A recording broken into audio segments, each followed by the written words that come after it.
Вдигни темпото, увеличи печалбите. Темпобет.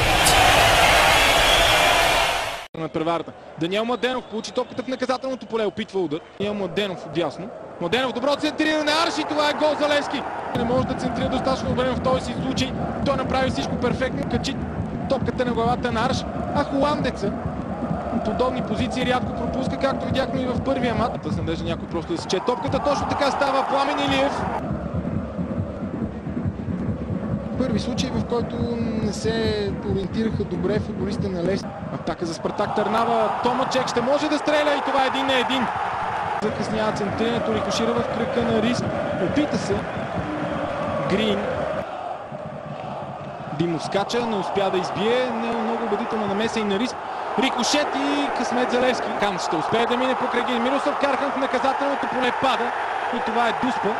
Според мен нямаше нужда той да го прави, тъй като Кархан вече... Томачек стреля и бележи. Чек ще центрира. И я праща точно там, където искаше Кархан. Че ли се измъкна.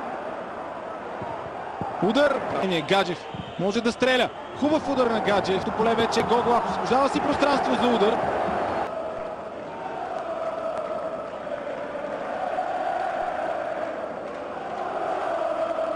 Много опасно за Левски. Томачек в наказателното поле. Греда. Айков. Арш над гредата. Ето го подаването на Калво. Рашка пак неуверен. Гаджев стреля! Йолов или Рашка. Засилва се Йолов и пропуска. Засилва се Арш и бележи. Така както трябва да бъде изпълнена Дуспа. Дано третия път да се счупи стомната и той да пропусне. Томачек. Райков срещу Рашка. Райков бележи. Кашчек се засилва и бележи. И това означава, че Левски отпада от турнира Лига Европа. Но Спартак Търнава ще играе на плейофите.